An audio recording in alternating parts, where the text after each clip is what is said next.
कितने लोग इससे पहले और अटेंड कर चुके हैं, या ऐसा कोई है जो आज फर्स्ट टाइम आया है यहाँ पर? ओके, पहली बार आने वाले। ओके, तो आज बहुत ही अच्छा टॉपिक है। आज हम देखने जा रहे हैं कि जो भक्ति है, भक्ति में अगर कोई कुछ थोड़ा सा भी कुछ करता है तो वो लॉस नहीं है ना। भक्ति में अगर कोई कुछ भी थोड़ा सा कुछ कर लेता है, थोड़ा सा भी अगर वो भक्ति किया, तो भक्ति जो है अपने आप में वो पोटेंट है, कोई लॉस नहीं है। उसके बजाय जब हम इंद्रिय तृप्ति में भोग में लगते हैं, या फिर इस भौतिक जगत में हम कोई भी कार्य करते हैं, मटेरियल वर्ल्ड में, अगर वो हम 100% भी कर रहे हैं, उसके बाद भी हम देखेंगे कि उसमें कैसे ओनली लॉस है। उसके बाद भी वो किस तरह से पूरा उसका कोई बेनिफिट नहीं है। हम इसको आगे देखते हैं कि भौतिक जगत में अगर हम 100% में कोई काम करेंगे तो आगे चल के वो बेनिफिट नहीं मिलता है उसमें, या फिर उसको पूरी तरीके से करने पर ही हम उसका बेनिफिट ले सकते हैं। तो टेक्स्ट नंबर 40 में जो है हम देखेंगे, अर्जुन जो है प्रश्न करते हैं भगवान से कि अगर मैं इन सबको मारूंगा तो, या फिर प्रश्न करते हैं कि इन सबको मारने के बाद भी मैं कैसा भोग करूं, क्योंकि मारने के बाद पाप लगेगा। अगर हम किसी को मारते हैं तो पाप लगता है।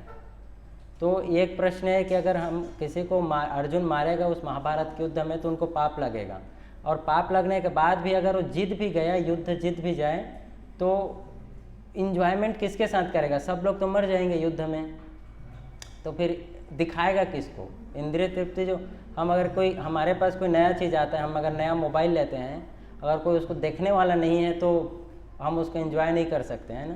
या फिर अगर कोई नया कार लेता है, अगर कोई देखने वाला ही नहीं है तो उसमें आनंद नहीं आता है। तो अभी जो है भगवान जो है अर्जुन को निष्काम कर्म योग के बारे में शुरू करेंगे, तो हम देखेंगे अभी वो क्या है ना। तो हम प्रार्थना से शुरुआत करते हैं, प्रेयर करते हैं। आप लोग मेरे पीछे दोहरा सकते हैं। ओम अज्ञानतिमिरन्धस्य ज्ञानाञ्जनशलाकया चक्षुरुन्मीलितं येन तस्मै श्रीगुरुवे नमः। नमः ओं विष्णुपादाय कृष्णपृष्ठाय भूतले श्रीमते भक्तिवेदांत स्वामिनिति नामिने।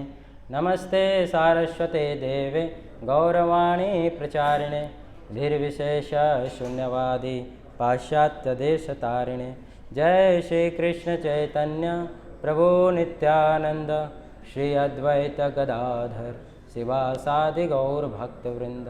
हरे कृष्णा कृष्ण कृष्ण हरे हरे, हरे राम राम राम हरे हरे।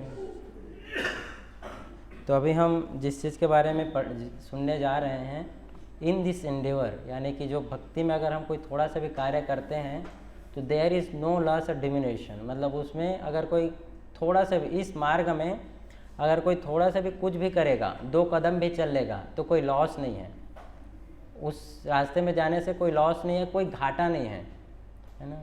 ऐसा हम अभी देखेंगे, ऐसा कौन सा मार्ग है, ऐसा कौन सा रास्ता है जिस रास्ते में अगर हम आँख बंद करे हुए जाएंगे तो एक्सीडेंट होने का चांस नहीं है, या फिर उसमें कोई लॉस नहीं रहेगा।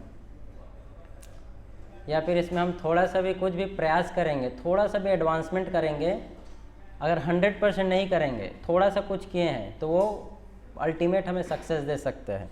भौतिक जगत में हम देखते हैं, यहाँ पर अगर आपका एग्ज़ाम है और मान लो इंजीनियरिंग जो करते हैं, इंजीनियरिंग में टोटल 4 साल में हमें लगभग 50 एग्ज़ाम देने होते हैं, 50 सब्जेक्ट्स है ना। एक सेमेस्टर में 6 करके, ऐसे लगभग 4 साल में 50 सब्जेक्ट। तो अगर कोई इंजीनियरिंग में एडमिशन लेगा और 50 सब्जेक्ट वो दे रहा है एग्ज़ाम 4 साल में, लेकिन उसमें से अगर वो 48 सब्जेक्ट में पास किया, 48 सब्जेक्ट उसने अच्छे से पास किया, लेकिन 2 सब्जेक्ट उससे अगर पास नहीं कर पाया, तो क्या उसे डिग्री मिलेगी? उसको सर्टिफिकेट मिलेगा? नहीं मिलेगा। अगर कॉलेज के पास जाके बोला कि नहीं वो 2 सब्जेक्ट बहुत हार्ड है, बहुत कठिन है, उसको मैं नहीं कर पाऊँगा, 48 तो मैंने किया है, इसके लिए मुझे कम से कम सर्टिफिकेट दे दूँ, तो नहीं मिलेगा, है ना। क्योंकि 50 सब्जेक्ट्स में हमें 50 के 50 में पास होना पड़ेगा।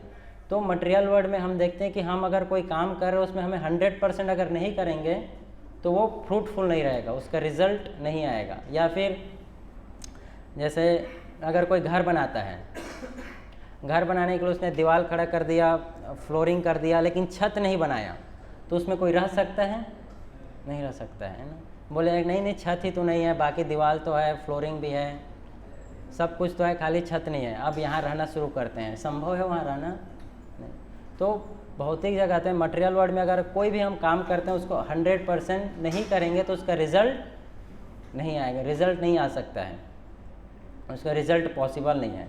लेकिन अर्जुन को अभी भगवान एक ऐसा रास्ता बताते हैं जिसमें थोड़ा सा भी अगर कुछ कार्य करेंगे हम तो उसका अल्टीमेट सक्सेस आएगा। वो क्या सक्सेस आता है हम देखेंगे अभी, है ना। तो इससे पहले अर्जुन प्रश्न करते हैं। अर्जुन का क्या प्रश्न था कि अगर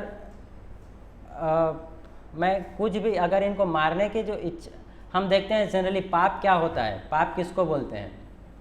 जब हम कोई इच्छा करते हैं, इच्छा के बाद कोई कार्य करते हैं, उसका जो फल आता है या तो पाप आता है या तो पुण्य आता है, या तो पायस रहेगा या तो अनपायस रहेगा, है ना। तो देखते हैं कि जो हमारी इच्छा है, इच्छा के कारण ही हम कुछ करते हैं। इच्छा मतलब मान लो मुझे कुछ करने की इच्छा है, कहीं पर जा रहा हूँ, कुछ खाने की इच्छा हो गई, कुछ करने की इच्छा हो गई, तो ultimately this desire is the cause of sin, root cause of sin, है ना। लेकिन कौन सी डिज़ायर वो हम देखेंगे अभी, कैसी इच्छा। तो अभी भगवान उसको, अर्जुन को बताते हैं इच्छा क्यों होती है हमें, क्योंकि हम किसी चीज़ से आसक्त रहते हैं, तो आसक्त रहते हैं। तो अर्जुन का ये प्रश्न था कि मैं इनको मारूंगा तो मुझे पाप तो लगेगा ही लगेगा। तो भगवान उसको उदाहरण के माध्यम से बताते हैं, या फिर हम उसको समझ सकते हैं। जैसे जेल में एक जज है, जज जनरली क्या करते हैं, जो कैदी, जो कल्प्रिट रहता है उसको क्या देता है, कोई कल्प्रिट है उसको बोले कि नहीं तुमको बाजू वाले को जो है, जिसने अपोजिशन पार्टी है उसको तुम्हें 5 लाख जो है उसको देना है ना। जज क्या बोलता है, उसको 5 लाख देने का ऑर्डर करता है। तो क्या इसमें जज का कोई बेनिफिट है, उसको 5 लाख देने के लिए बोल रहा है, तो या फिर उसका क्रिमिनल से कोई दुश्मनी है इसलिए? या फिर जज अगर किसी को फांसी की सज़ा सुनाता है तो क्या जज को उसके लिए पाप लगेगा?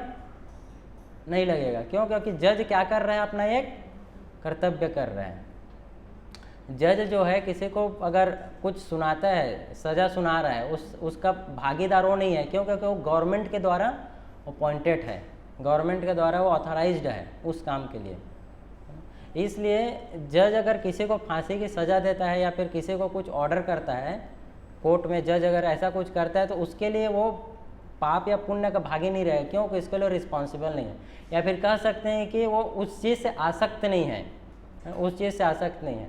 तो अर्जुन को भगवान बोलते हैं कि तुम भी कोई भी कार्य यहाँ करोगे, कुछ भी काम कर रहे हो, उसको कैसे करना चाहिए, जिस प्रकार से ये जज कर रहा है। जज कैसा करता है, उस चीज़ से आसक्त नहीं रहता है, अटैच नहीं रहता है, बिना अटैचमेंट के करता है। या फिर उदाहरण देख सकते हैं हम एक और, आप में से कितने लोग बैंक गए हुए हैं? बैंक में कैशियर होता है, तो कैशियर के पास हम पैसा जमा करते हैं। अगर आप 1 लाख रुपए पैसा जमा किए कैशियर के पास, तो क्या कैशियर खुशी से नाचने लगता है? या फिर अगर कोई कैशियर से 1 लाख रुपए निकालता है तो क्या वो उसको बहुत दुख होता है? नहीं होता है ना। अगर कैशियर के पास कोई अगर 1 लाख रुपए जमा करता है या 1 लाख रुपए निकालता है तो उससे उसका सुख या दुख नहीं होता। क्यों? क्या कर रहा है वहाँ पर? वो सिर्फ एक ड्यूटी कर रहा है, उस चीज़ से आसक्त नहीं है। उस चीज़ से आसक्त नहीं है कि वो 1 लाख निकाल रहे हैं तो इससे कैशियर को कुछ घाटा हो रहा है, या 1 लाख जमा कर रहे हैं तो उसको घाटा हो रहा है। लेकिन जिस दिन कोई 1 लाख रुपए जमा करेगा, बोलेगा कि 1 लाख रुपए बहुत है, बैंक को 90,000 देता हूँ, 10,000 मैं रख लेता हूँ, तब क्या होएगा? प्रॉब्लम होगा। या फिर उसका ड्यूटी टाइम है, अगर किसी ने 1 लाख रुपए निकाला, बोला कि 1 लाख बहुत है, तुम 90,000 रखो, 10,000 मैं रखता हूँ, तब प्रॉब्लम। उसी प्रकार से अर्जुन बोलते हैं कि हमें कोई भी काम कर रहे हैं तो कैसा करना चाहिए, इसी प्रकार से हम उस चीज़ से आसक्त नहीं। इसे क्या बोला गया है? निष्काम कर्म योग, कि हम कार्य तो कर रहे हैं लेकिन उस कार्य से अटैचमेंट नहीं है, उस कार्य से अटैच नहीं है। तो ये 2 उदाहरण जो है अर्जुन को देते हैं, और अर्जुन को बोलते हैं कि उसके बाद भी और भी अनेक उदाहरण ऐसे हम देख सकते हैं। जैसे एक डॉक्टर है, डॉक्टर इलाज करने से पहले क्या करता है? एनेस्थीसिया देता है ना, एनेस्थीसिया देता है। उसके बाद वो उसके पेट को क्या करता है? चाकू से काटता है या फिर ऑपरेशन करता है। हम किसी का ऐसा ऑपरेशन नहीं कर सकते, है ना। अगर हम किसी करेंगे तो मर जाएगा। तो एनेस्थीसिया के यूज़ करके डॉक्टर उसको यूज़ करता है। क्यों करता है ऑपरेशन? उस पेशेंट के भलाई के लिए, है ना। तो अर्जुन को बताते हैं भगवान कि हमें उसी प्रकार से कार्य करना है, हमें कोई चीज़ से आसक्त हुए बिना उस चीज़ को करना है। जैसे जज करता है, जज कोई भी किसी को अगर सज़ा सुना रहा है या किसी को रिवार्ड देता है तो उसमें उसका कोई बेनिफिट नहीं है। या फिर एक कैशियर अपना जो ड्यूटी कर रहा है वो आउट ऑफ जस्ट ड्यूटी कर रहा है, उससे उसका कोई बेनिफिट नहीं है। उसका बेनिफिट क्या है? अगर वो अच्छे से वो चीज़ करेगा तो उसको मंथ के एंड में उसका सैलरी उसको मिलेगा ही मिलेगा, उस चीज़ से आसक्त। तो इस प्रकार से जो है बताते हैं भगवद गीता में। और उसके बाद अर्जुन को बोलते हैं कि इस रास्ते में अगर हम ये कार्य करेंगे तो इसमें कोई लॉस नहीं है, कोई लॉस नहीं है। तो आप लोग मेरे पीछे श्लोक दोहराइए। नेहाभिक्रमणा सोस्ति प्रत्यवायो न विद्यते स्वल्पपि यस्य धर्मस्य त्रायते महतो भयात्।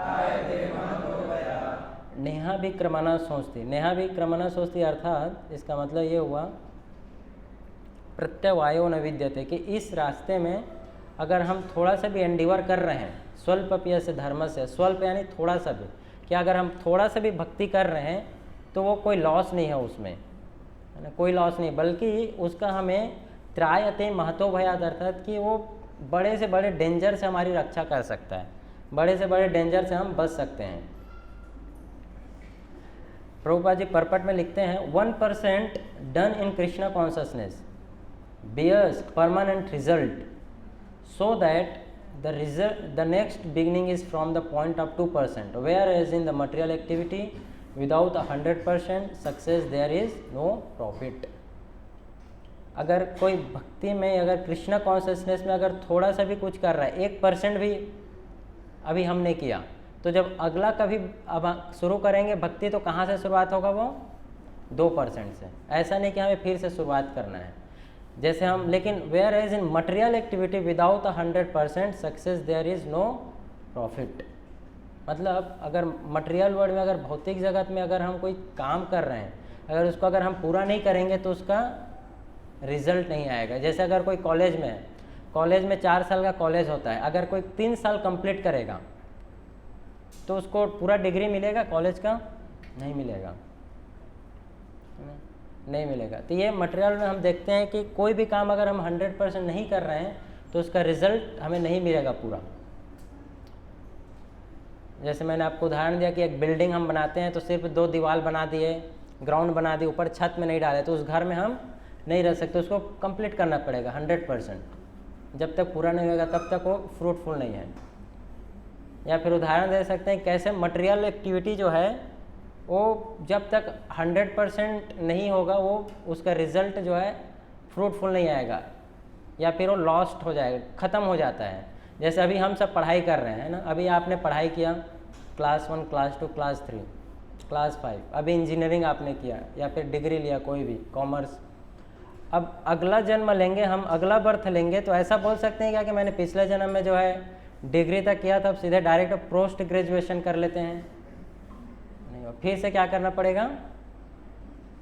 ABCD से शुरुआत करना पड़ेगा, है ना। ABCD वापस से KG1, KG2, फिर क्लास 5, क्लास 10। लेकिन स्पिरिचुअल एक्टिविटी में बोल रहे हैं कि 1% done in Krishna concept bears permanent result. इसका मतलब यह हुआ कि अगर कोई अभी भक्ति किया है, अभी भक्ति किया, मान लो 5% आपने किया, 5% करके हम छोड़ दिए भक्ति करना, तो नेक्स्ट बर्थ में कहाँ से शुरू होगा? वो 6% से, है ना। फिर से वापस 1% से नहीं होगा, 6% से। हम इसको उदाहरण देखेंगे, है ना। अगर कोई भक्ति करते करते 50% किया तो जब अगला जन्म लेगा तो कहाँ से शुरू होगा उसका भक्ति? 50% से। मटेरियल एक्टिविटी जैसे नहीं कि मटेरियल एक्टिविटी हमने किया वो इस जन्म जो हम अभी कर रहे हो अभी के लिए है, अगले जन्म में हम कैरी नहीं कर सकते उसको। या फिर मान लो अभी मैंने कोई बैंक अकाउंट खोला, उस बैंक अकाउंट मैंने 1 लाख रुपए जमा किया, अगला जन्म में मुझे याद भी आ जाए कि मैंने एक बैंक अकाउंट खोला था इस नाम से और उसमें 1 लाख रुपए जमा किया था, और मैं बैंक में जाके बोलूँगा तो क्या मुझे 1 लाख रुपए मिलेगा? नहीं मिलेगा, पॉसिबल नहीं है, क्योंकि मटेरियल एक्टिविटीज़ कैरी फॉरवर्ड नहीं होता है ना, वो इस यहीं पर ही ख़त्म हो जाएगा। और वेयर एज उसको 100% नहीं करते हैं तो भी उसका रिजल्ट नहीं आएगा। ऐसे आप कोई जैसे मैंने घर बनाया, घर को अगर 50% बनाया है तो रहने लायक नहीं है जब तक वो 100% नहीं हो जाएगा। हम उदाहरण देखेंगे कि किस प्रकार से भक्ति करने से हमें कोई लॉस नहीं होता है, वेयर एज अगर हम भोग में लगेंगे, भोग मतलब भोग का मीनिंग क्या होता है, इंद्रिय तृप्ति में या मटेरियल एक्टिविटी में, अगर हम सिर्फ मटेरियल एक्टिविटी कर रहे हैं उसका कोई बेनिफिट नहीं है। तो एक स्टोरी आता है, प्रभुपाद जी बताते हैं अजामिल के बारे में, है ना। एक ब्राह्मण था, बहुत अच्छा ब्राह्मण था वो ब्राह्मण जो है बहुत सिलवान था, उसको बहुत अच्छा शास्त्र पढ़ता था, हर चीज़ करता था, है ना। और अपने पिताजी का आज्ञा का पालन करता था, अपने पिताजी के कहानुसार सारा कार्य करा करता था। तो एक बार उसके पिताजी ने उसको बोला कि जाओ जंगल से फ्लावर्स लेके आओ, है ना, फूल लेके आओ भगवान को चढ़ाने के लिए। तो ब्राह्मण जो है वो लड़का जो है फ्लावर लेने गया था। और फ्लावर लेने जब गया था तो वहाँ पर उसने एक प्रोस्टिट्यूट को, एक वेश्या को एक व्यक्ति के साथ एंजॉय करते हुए देखा, है ना। आप दिख रहे हैं ना स्क्रीन में। तो इस प्रकार उसने देखा और उसका मन क्या हुआ, उसी से अट्रैक्ट हो गया, उसी से आकर्षित हो गया। उसी से आकर्षित होने के कारण, हालांकि वो बहुत अच्छा ब्राह्मण था, बहुत अच्छा अपने पिताजी का आज्ञा पालन करता था, लेकिन क्योंकि वो अपना मन उससे हटा नहीं पाया और उसी को चिंतन करता रहा, उसी के ऊपर मेडिटेट करता रहा, है ना, उसके ऊपर मेडिटेट करता रहा। और उसके बाद जो है, उसके बाद वो घर आया तो उसी के ऊपर मेडिटेट करते रहा। और घर में आने के बाद अपने पिताजी को, अपनी माँ को घर से भगा दिया और घर में उस वैश्या को ले आया, उस प्रोस्टिट्यूट को अपने घर ले आया और उसको अपने साथ रखने लगा। और उस प्रोस्टिट्यूट से उसने 10 बच्चे पैदा किया और उन 10 बच्चों को पालन पोषण करने लगा। उसके लिए वो ब्राह्मण था, हालांकि बहुत अच्छा व्यक्ति था, लेकिन उसके बाद जब लाया तो उसको मेंटेन करने के लिए उसने चोरी करना शुरू कर दिया, है ना, चोरी करना शुरू किया, लोगों को मारना शुरू कर दिया। इस प्रकार से वो सारे प्रकार के पाप में लग गया, गलत काम करने में लग गया, है ना। अपने उसकी खुद की पत्नी थी, उस पत्नी को उसने घर से भगा दिया तो उसको मायके भेज दिया उसके पिताजी के पास, और ये जो है इस वेश्या के साथ रहने लगा। ऐसे करते करते पूरा कई सालों ऐसी पाप में जीवन बिताता गया, बहुत ज़्यादा पाप करने लगा। और जब वो उसका जो सबसे छोटा बच्चा था, 10वां बच्चा था, हालांकि उस समय 88 साल का था, उसका एक छोटा बच्चा हुआ जिसका नाम जो है उसने साधु कृपा से उनका नाम क्या रख दिया गया था, नारायण। और छोटे बच्चे का नाम क्या रख दिए थे, नारायण। और वो हालांकि जो देखेंगे आप घर में जो पिताजी होते हैं सबसे ज़्यादा अपने छोटे बच्चे से प्रेम करते हैं ना, तो कुछ भी होता था तो उसके नाम से उसको बुलाने लगा। वो बेड में था, वो बुढ़ापे में वो बेड में लेटा रहता था और अब कुछ भी होता था तब उस बच्चे को बुलाता था, नारायण इधर आओ, नारायण क्या कर रहे हो, इस प्रकार से एक दिन उसकी मृत्यु का समय आ गया, मरने के लिए समय आ गया। तो मरते समय उसने अपने बेटा उसके पास में खेल रहा था, उसको बुलाने लगा नारायण नारायण बोल के। तो नारायण नारायण शब्द सुन के भगवान विष्णु अपने विष्णुदूत को बोले कि अरे मुझे कोई पुकार रहा है, जाओ उसे लेके आओ। तो विष्णुदूत ने समझाया भगवान को, नहीं आपको नहीं पुकार रहा है, अपने बेटे को बुला रहे हैं। तो भगवान बोले नहीं, बेनिफिट ऑफ डाउट, मतलब नाम तो मेरा है, तुम जाओ उसको लेके आओ, है ना। तो वो विष्णुदूत आते हैं और यमदूत भी आते हैं और दोनों के बीच में फिर बातचीत होता है और विष्णुदूत यमदूत को भगा देते हैं क्योंकि उसने नारायण शब्द बोला है। तो थोड़ा सा उन्होंने नारायण नाम से वो इतने बड़े पाप से बच गया। अभी हम देखते हैं, है ना, मैंने वो लाया है, आवाज़ आ रही है क्या?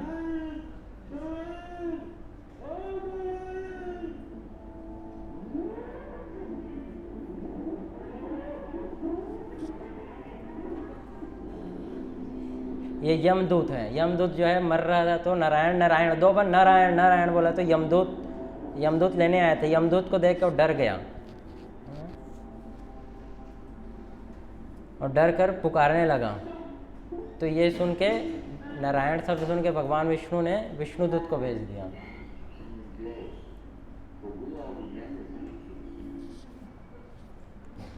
तो विष्णुदूत क्या किया, फिर बाद में उसको यमदूत को वहाँ से भगा दिए, है ना, क्योंकि उसने 2 बार नारायण बोला। हालांकि उसने भक्ति नहीं किया था, लेकिन 2 बार नारायण बोलने मात्र से क्या हुआ, उसके सारे पाप समाप्त हो गए। तो ये no loss in the yoga, no loss in bhakti yoga. अगर हम थोड़ा सा भी भक्ति कर रहे हैं, that can save us from the greatest danger. वो हमें बहुत बड़े पाप से हमें बचा सकते हैं, बहुत दुर्गति होने से बचा सकता है। अभी यमदूत जो है अजामिल को लेके जाने वाले थे, उसको क्या करने वाले थे, उसको फ्राई करने वाले थे वहाँ पर, है ना? लेकिन उस चीज़ से बच गया, किस लिए? सिर्फ नारायण शब्द बोलने से। इसके बाद हालांकि जो है अजामिल को जो है विष्णुदूत बोलते हैं, क्योंकि भक्ति नहीं किया रहता है। तो कन्नौज कर एक जगह यूपी में, वहाँ पर वो रहता था। तो वहाँ से अभी वो क्या करता है, वहाँ को छोड़ के कहाँ जाता है, हरिद्वार जाता है। फिर हरिद्वार में 12 साल जो है वो गंगा नदी के तट में साधुओं का संग करता है, तपस्या करता है। फिर 12 साल बाद वही विष्णुदूत फिर आते हैं और उसको लेके कहाँ जाते हैं, विष्णु लोक को जाते हैं, वैकुंठ को लेके जाते हैं। तो कहने का मतलब ये है कि थोड़ा सा अगर हम भक्ति कर रहे हैं, वो हमें ग्रेटेस्ट डेंजर से हमें बचा सकता है। थोड़ा सा भक्ति करेंगे हम, वो हमें बहुत बड़ी दुर्गतियों से हमें बचा सकता है। और वेयर एज अगर हम भौतिक जगत में कितना भी कार्य करें, कितना भी पाप कर रहे हैं, उसका फल हमें आने वाला है। वो हमें हमारी रक्षा नहीं करेगा, वो है ना, हमारी रक्षा नहीं कर पाएगा। इसीलिए जो है, जैसे हम शास्त्रों में और बहुत सारे ऐसे उदाहरण देखते हैं, है ना, जैसे थोड़ा सा अगर कोई भक्ति करता है तो किस प्रकार से वो बहुत बड़े पाप से या फिर वो अपने जीवन में कैसे वो आगे बढ़ता है। जैसे सुदामा ने क्या किया था, सुदामा ने भगवान को कितना चावल अर्पण किया था, आधा मुट्ठी, है ना, थोड़ा सा, और वो भी कैसा चावल था, खाने लायक नहीं था, है ना। लेकिन उसके बदले भगवान कृष्ण ने सुदामा को क्या दिया, पूरा महल दे दिया, पूरा राज्य दे दिया, है ना। जब सुदामा वापस गया अपने गांव को तो पहचान नहीं पाया कि ये मेरा ही गांव है। वो लोगों से रास्ता पूछ रहा था कि वो गांव कहाँ है, बोले यही है। वो अपनी पत्नी को देखा तो नहीं पहचान पाया कि वही है, क्योंकि पूरा गहने वहने पहन ली थी वो, है ना। हम देखते हैं इसको कैसे समझ सकते हैं कि अगर हम कोई भी काम कर रहे हैं, उसको अगर हम भगवान उसमें जुड़ जाएंगे तो उसका वैल्यू बढ़ जाएगा, है ना। भगवान को अगर कोई भी काम करते हैं, अगर आप पढ़ाई कर रहे हैं, हम जो भी कार्य कर रहे हैं, उसमें सिर्फ भगवान कृष्ण का नाम उसमें जुड़ जाएगा, उनको ध्यान में रखते हुए करेंगे। अर्जुन को भगवान कृष्ण यही बोलते हैं कि तुम लड़ाई करो, लेकिन ये लड़ाई जो है तुम अपने लिए मत करो। प्रॉब्लम क्या था, अर्जुन को भी प्रॉब्लम था, दुर्योधन को इसलिए प्रॉब्लम था, इसलिए उसको कष्ट आ रहा था, प्रॉब्लम आ रहा था, क्योंकि वो अटैच था बहुत ज़्यादा कि मुझे राज्य चाहिए ही चाहिए, मुझे लड़ाई करके जीतना है। इसके लिए उसके जीवन में प्रॉब्लम था। अर्जुन के जीवन में क्यों प्रॉब्लम था, क्योंकि उसको युद्ध ही नहीं करना था, है ना, युद्ध ही नहीं करना था, छोड़ के जाना था। तो भगवान बताते हैं कि हमें बहुत ज़्यादा अटैच नहीं होना है और डिटैच नहीं हो जाना है। कैसे करना है, आउट ऑफ ड्यूटी। जैसे बताते हैं, जैसे मैंने उदाहरण दिया किसका, कैशियर का, है ना, या फिर उस जज का। तो अगर भगवान कहीं पर हमारे कार्य में जुड़ते हैं, उसका वैल्यू बढ़ जाता है। वही काम, अब वो सेम एक्टिविटी कृष्णा कॉन्शसनेस में जब जुड़ जाता है, कृष्णा कॉन्शस एक्टिविटी हो जाता है, तो उसका वैल्यू बढ़ जाता है। कैसे, जैसे आपने पेपर देखा है ना, कोई भी पेपर अगर हम देखते हैं, उसका वैल्यू कुछ है नहीं है। लेकिन वही पेपर गवर्नमेंट जो है जब नोट बना के उसको करेंसी के रूप में जब इशू करता है, तो उसी नोट का वैल्यू क्या हो जाता है, उसी पेपर का वैल्यू बढ़ जाता है। क्यों, अभी क्योंकि गवर्नमेंट के द्वारा वो ऑथराइज्ड हो गया। वही करेंसी, वही नोट, वही पेपर, 2000 कितना छोटा पेपर, है ना, अभी क्योंकि गवर्नमेंट को उसमें सील लग गया, तो वही 2000 का पेपर, वो पेपर जो है वो छोटा साइज का पेपर, अभी उसका वैल्यू कितना हो गया, 2000 का हो गया। और अगर आप न्यूज़पेपर लो, न्यूज़पेपर कितना भी न्यूज़पेपर इकट्ठा कर लो, उसका वैल्यू 2000 का होएगा नहीं होएगा। लेकिन छोटे से पेपर का क्योंकि गवर्नमेंट ने ऑथराइज किया, इसलिए उसका वैल्यू 2000 हो गया। उसी प्रकार से अगर हम कोई भी काम कर रहे हैं, उसमें अगर हम भगवान को ऐड कर रहे हैं, भगवान को ऐड करेंगे तो उसका वैल्यू बढ़ जाएगा, है ना। ये यहाँ पर भगवान बताते हैं, even little deeds bearing the stamp of devotion are more fruitful than scores of others performed without it. अगर हम बहुत सारा काम कर रहे हैं, लेकिन उसमें हम भक्ति नहीं जोड़ा, उसमें भगवान शब्द नहीं आया, तो क्या होगा, वो उसका वैल्यू नहीं है। लेकिन थोड़ा सा अगर हमने कुछ किया, मरते समय अजामिल ने क्या किया, उस ब्राह्मण ने सिर्फ नारायण शब्द बोला, नारायण शब्द बोलते ही उसका जो एक्टिविटी था वो कृष्ण कॉन्शियस हो गया, जिसके कारण विष्णुदूत आ गए। ऐसे उदाहरण शास्त्रों में एक और आता है। ओके, सो प्रभुपाद जी पर्पट में लिखते हैं, material activities and their result end with this body, but work in Krishna consciousness carries a person again to Krishna consciousness even after the loss of body। कोई भी मटेरियल एक्टिविटी है वो इसी शरीर के साथ उसका समाप्त हो जाता है, लेकिन अगर हम कृष्णा कॉन्शियसनेस में कुछ भी कर रहे हैं वो नेक्स्ट बॉडी में कैरी फॉरवर्ड होता है ना। ये हम देखेंगे अभी एक हिस्टोरिक, एक पास्ट टाइम है, भागवतम में आता है भरत महाराज के बारे में। एक बहुत बड़े राजा थे, और राजा जो है राज्य करने के बाद जब अंतिम बाद में जो है वो राज्य छोड़ के भगवान का भक्ति करने के लिए कहाँ चले गए, जंगल में चले गए।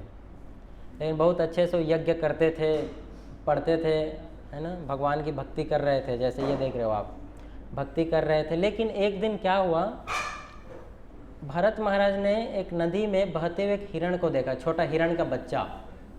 तो हिरण के बच्चे को जब उन्होंने देखा तो लगा कि अरे हिरण का बच्चा भी पानी में डूब जाएगा, तो उन्होंने ये सोच के हिरण के बच्चे को अपने पास ले आया और उसका देखभाल करना शुरू किए।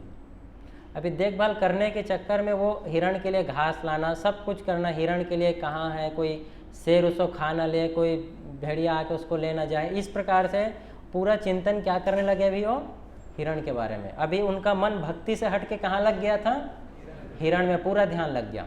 भक्ति में अगर वो यज्ञ भी कर रहे थे तो यज्ञ करते करते किसके बारे में सोचते थे, हिरण के बारे में। कुछ भी कर रहे थे तो किसके बारे में, हिरण के बारे में सोचने लगे।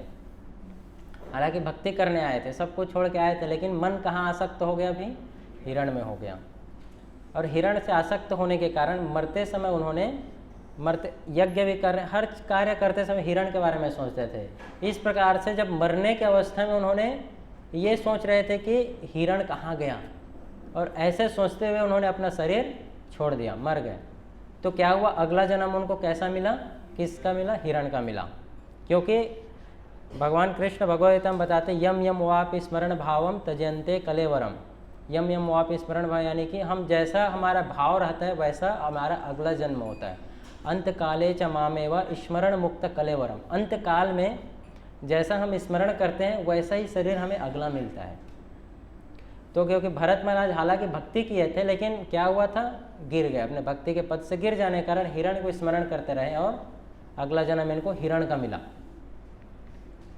हिरण का मिलने के कारण, लेकिन क्योंकि इन्होंने भक्ति किया था इसलिए उन्हें हिरण के शरीर में भी याद था कि ये पिछले जन्म में कौन थे। इन्हें याद था कि मैं कैसे हिरण बन गया, क्योंकि उन्होंने पिछले जन्म में भक्ति किया था। उन्हें पूरा याद था कि मैं एक हिरण से आसक्त होने के कारण मैं अभी हिरण बन गया, है ना, उनको याद था। और अभी हिरण के रूप में भी होने के कारण होते हुए भी अब क्या किया उन्होंने एक ऋषि मुनि का एक आश्रम था, वहीं पर रहने लगे हिरण के रूप में भी। और वहाँ पर हालांकि हरी हरी घास था, उसके बाद भी वो घास, हरा घास नहीं खाते थे, वहीं पर रूखा सूखा घास खा लेते थे और कहीं वहाँ से नहीं गए छोड़ के, क्योंकि उनको याद था कि पिछले जन्म में उन्होंने क्या भक्ति किया था और कैसे थोड़ी सी गलती के कारण वो गिर गए अपने पद से। तो कहने का अर्थ ये है। और उसके बाद हिरण के शरीर के बाद उनको कैसा शरीर मिला, एक ब्राह्मण का शरीर मिला फिर, क्योंकि उन्होंने भक्ति किया था। तो जो भक्ति किया तो भक्ति लॉस नहीं हुआ, वो अगले जन्म में हालांकि वो हिरण के शरीर में थे लेकिन वही भक्ति कैरी फॉरवर्ड हुआ। ये भक्ति का पोटेंसी है ना।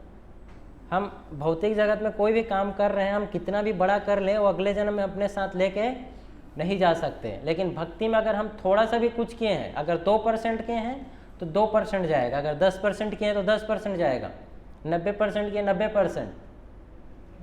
लेकिन जो भक्ति किए वो कभी लॉस नहीं होने वाला है ना, वो लॉस नहीं होगा।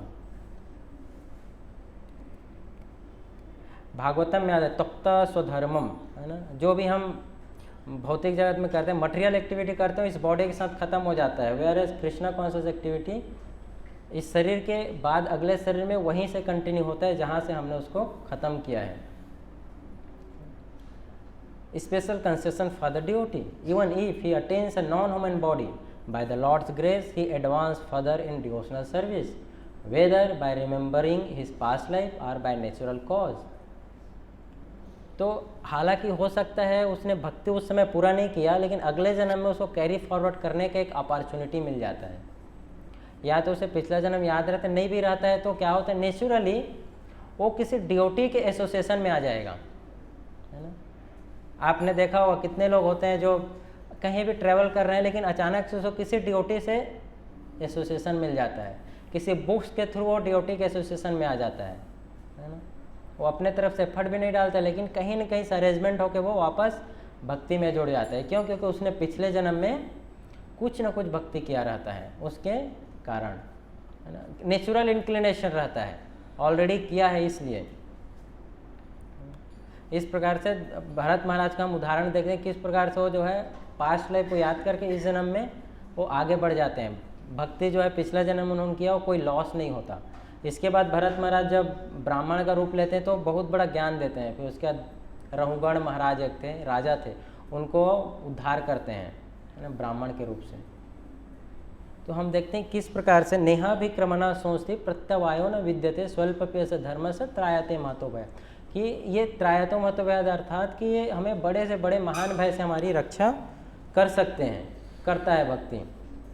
ये जो है 2.40 का परपट था, ये उसमें बताया गया।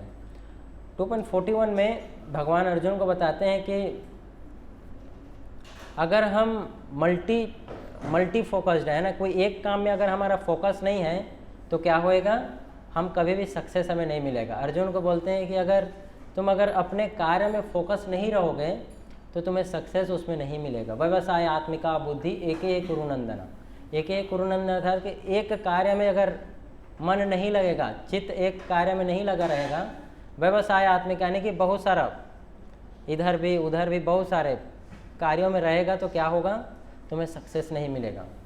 बहुशाखा अनंतस्य बुद्धयो व्यवसायी नाम, सक्सेस नहीं मिला। इसीलिए हमें अर्जुन को क्या बताते हैं भगवान कि तुम्हें सोचना है कि अभी एक कार्य है तुम्हारा, युद्ध करना। कैसे युद्ध करना है, माम अनुस्मर युद्ध च, मुझे याद करते हुए युद्ध करो। अगर भगवान को याद करते हुए युद्ध करेगा तो उसे कोई पाप नहीं लगेगा, है ना। जब हमने उदाहरण देखा जज का या फिर एक कैशियर का, तो ऐसे करते हुए उसे कोई पाप नहीं लगेगा। तो डेफिनेशन ऑफ फेथ उसमें बताया गया कि श्रद्धा क्या होता है। श्रद्धा मतलब कि हम जो कार्य कर रहे हैं, जो भक्ति है, ये भक्ति क्या है कि भक्ति करने से हमारे सर्व कर्म सारे कार्य सक्सेस हो सकते हैं सिर्फ भक्ति करने से। अगर हम डिवोशनल सर्विस में अगर हम अपने आप को इंगेज रखते हैं तो उससे हमारे सारे कार्य कंप्लीट हो सकते हैं। कन्विक्शन। उसके बाद 42 और 43 में भगवान बताते हैं कि जो जिनके पास बहुत ज़्यादा इंटेलिजेंस नहीं है ना, या फिर man of small intelligence, small knowledge, वो क्या करेंगे, वो जो है अपने आप को भक्ति के मार्ग में नहीं लगा पाएंगे। वो भक्ति के मार्ग को छोड़ के दूसरे रास्ते में जाएगा। दूसरे बहुत सारे रास्ते बताए गए। अभी हम देखेंगे कि वेद में जो है बहुत सारे मार्ग बताए गए हैं।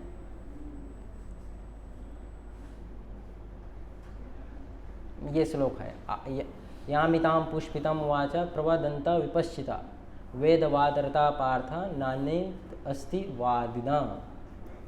तो इसमें बताया कि बहुत सारे वेद में बहुत सारे मार्ग बताए गए, अलग अलग रास्ते बताए गए हैं। तो उन रास्तों में वो चला जाएगा अगर वो भक्ति में, अगर वो रिजॉल्यूट उसका डिटर्मिनेशन नहीं है तो, दृढ़ निश्चय नहीं है तो।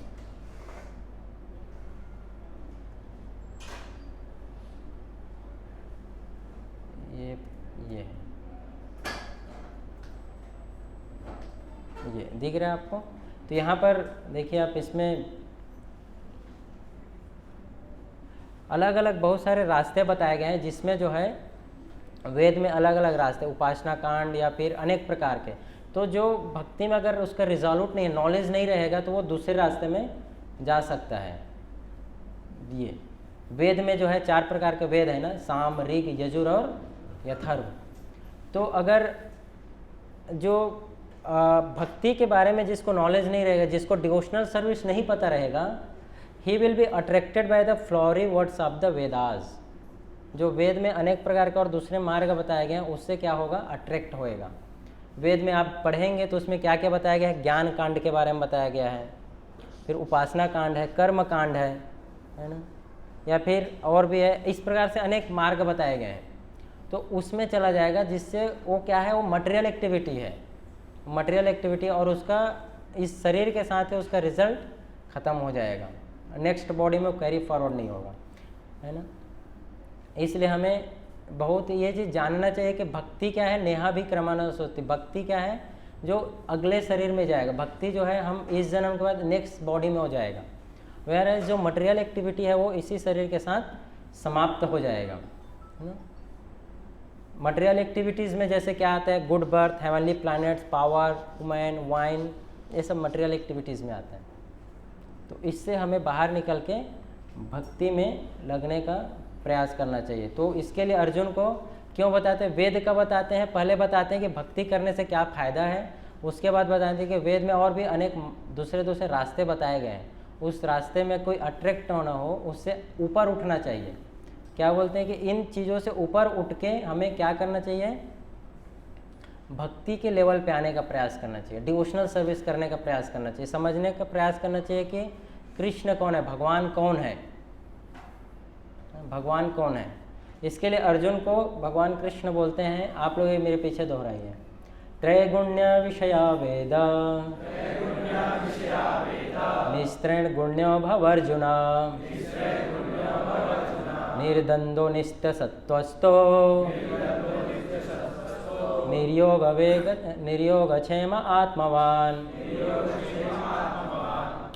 तो यहाँ पर अभी अर्जुन को जो है भगवान कृष्ण बोलते हैं कि 3 गुणों से ऊपर उठो, 3 गुणों से ऊपर उठो, उसके ऊपर उठ के कार्य करो, क्योंकि 3 गुणों में अगर हम कार्य करते हैं तो भौतिक जगत में हम फंसे ही रहेंगे।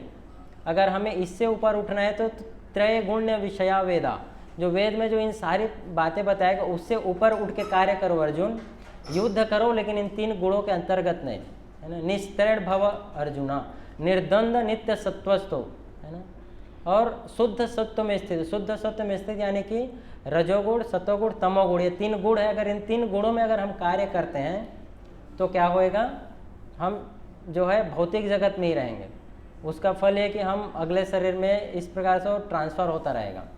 तो इन 3 गुणों से ऊपर उठ कर निर्द्वंद नित्य सत्वस्थो, नित्य सत्व में स्थित होने के लिए निर्योग आत्मवान, इस प्रकार से अर्जुन को जो है भगवान बताते हैं। और वैदिक नॉलेज के अलग अलग मार्ग के बारे में बताते हैं कि शास्त्रों में जो है श्रुति के बारे में बताया गया है, स्मृति के बारे में बताया गया है। जो श्रुति है, श्रुति को हम डिवाइड करते हैं तो वेद, उपनिषद और वेदांग, ये 3 चीज़ श्रुति में आता है। स्मृति में आता है ना, पुराण, ये सब जो है पुराण, षड संदर्भ, ये सब स्मृति में आता है। तो ये सब अलग अलग वैदिक नॉलेज के बारे में बताया गया है। तो इन सारी चीज़ों से अर्जुन को भगवान बताते हैं कि किस प्रकार से जो भक्ति है, भक्ति जो है हमें अगले जन्म में भी कैरी फॉरवर्ड कर सकता है, वो सेम एक्टिविटी। लेकिन मटेरियल एक्टिविटी जो है वो इसी शरीर के साथ समाप्त हो जाता है। भोग करने से अगर हम इंद्रिय तृप्ति में लगते हैं तो वो हमें अल्टीमेट सक्सेस नहीं मिलता है। शास्त्रों में हम उदाहरण देखते हैं, किसका, शास्त्रों में उदाहरण आता है ययाति महाराज का। ययाति महाराज जो है कई हजार सालों तक इसी पृथ्वी में जो है वो बहुत सालों तक एंजॉय किए, लेकिन बहुत सालों तक एंजॉय करने के बाद भी सेटिस्फैक्शन नहीं मिला।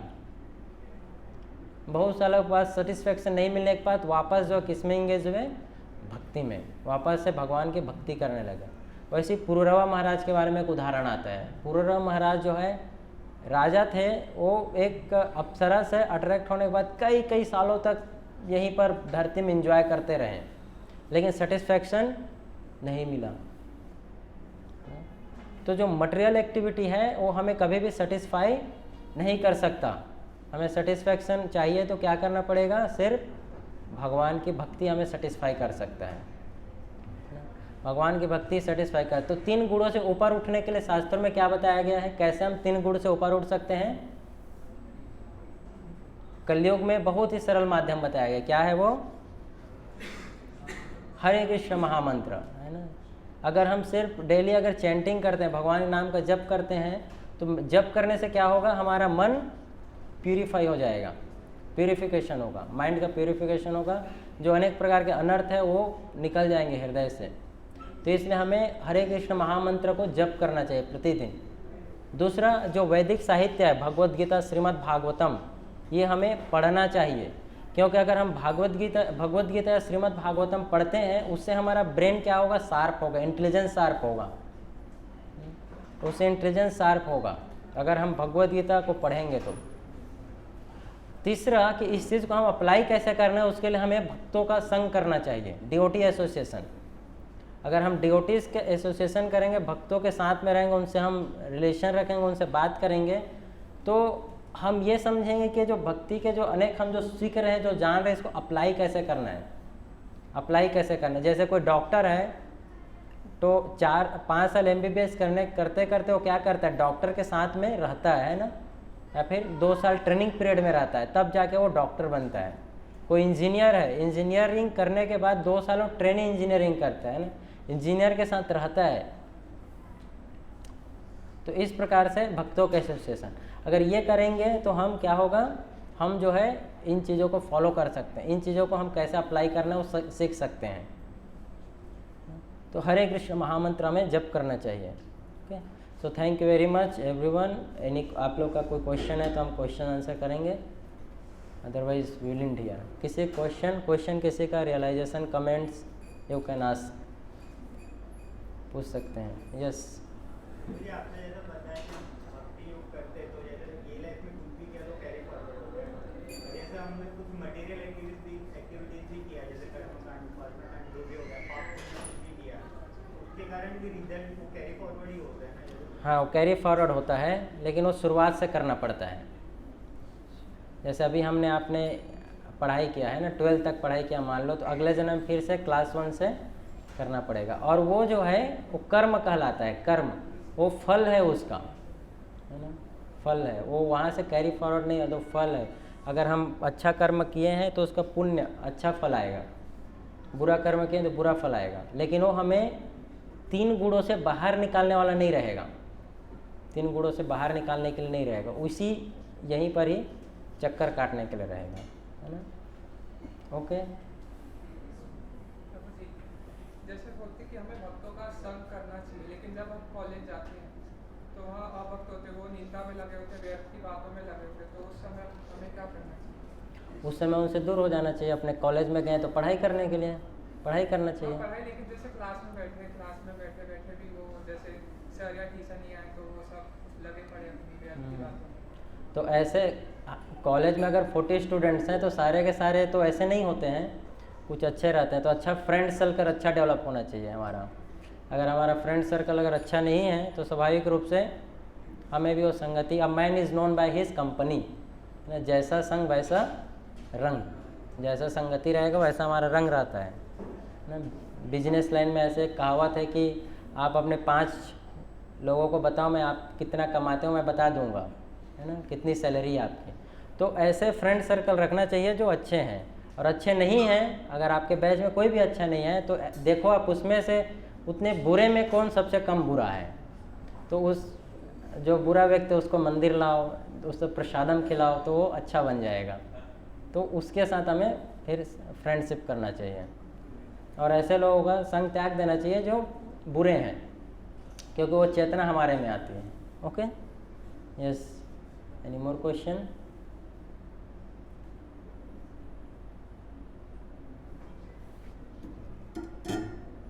Okay, so will end here.